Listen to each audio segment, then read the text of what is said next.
Yarana, bienvenue dans votre journal d'information de la mi-journée. Le pays poursuit sa lutte contre l'épidémie. Un séminaire se tient actuellement pour les représentants des communes des îles du Vent.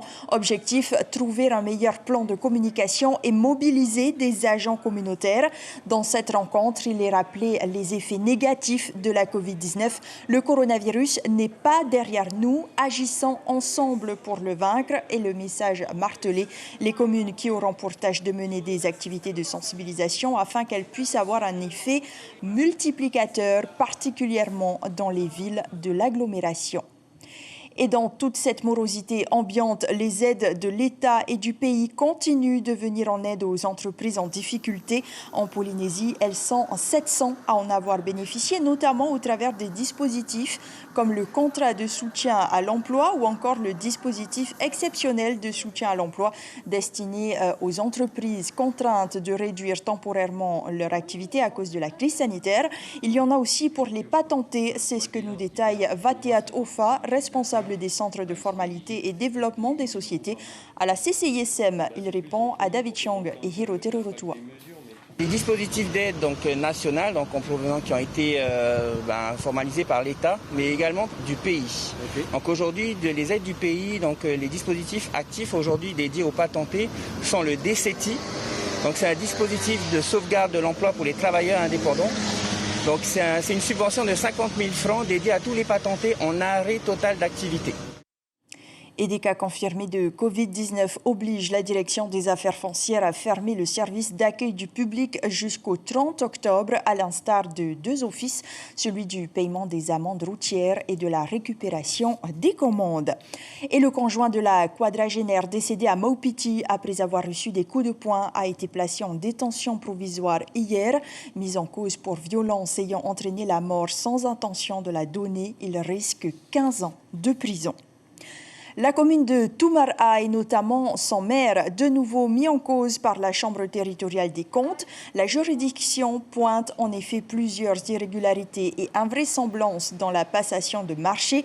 Une information révélée par Tahiti Info. Si la CTC relève que la situation financière de la municipalité est sans risque, ces anomalies entachent une nouvelle fois la réputation de Cyril Tétouanoui, lui qui a déjà été condamné à 2 reprises ces dernières années pour atteinte à la probité relevant de sa gestion communale.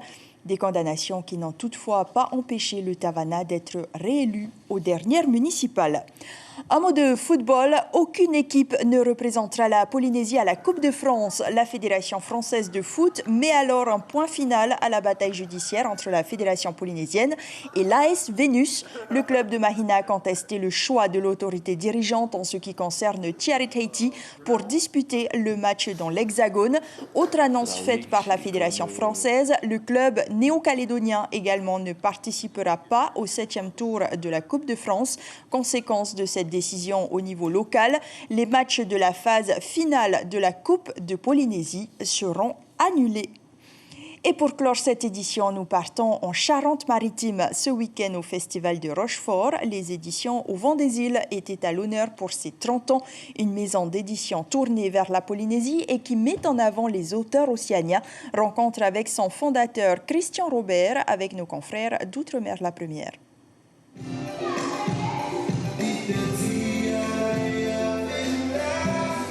Dès l'ouverture du festival Rochefort Pacifique, les rythmes de la Polynésie ont charmé le public. Parmi les invités de cette 14e édition, la maison d'édition au Vent des Îles. Depuis 30 ans, Christian Robert publie les textes des auteurs du Pacifique. C'est Leclésio qui disait que l'Océanie, c'est le continent invisible.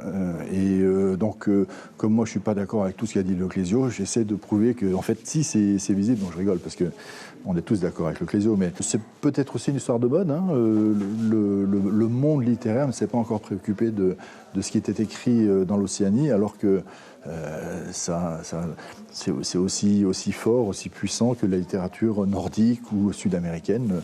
Au Vent des Îles, ce sont 250 livres publiés, des auteurs tahitiens, calédoniens, mais aussi maoris ou samoa, traduits en français. D'abord, on a fait un livre en 90, qui a 30 ans, Et on a trouvé ça vachement bien en fait. On a bien aimé l'idée de faire des livres et après on a commencé à en faire 1, 2, 3, 10. Et après on a réalisé cette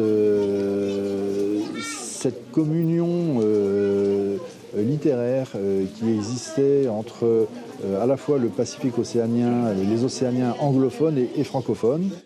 Sur les 2 jours du festival, 3 auteurs édités cette année par Au Vent des Îles ont présenté leurs ouvrages. Des mots pour faire entendre l'Océanie, que la maison d'édition espère porter encore longtemps. Et sachez que la 20e édition du Salon du Livre se déroulera du 12 au 15 novembre sur le site www.lireenpolynésie.fr. Tous les éditeurs et auteurs polynésiens ainsi que tous les invités seront présents sur plateforme numérique en conférence Zoom, en live ou en replay. Merci d'avoir suivi ce point d'information. Ce soir, vous avez rendez-vous avec Stéphane Ratineau pour votre journal télévisé. Bel après-midi à vous.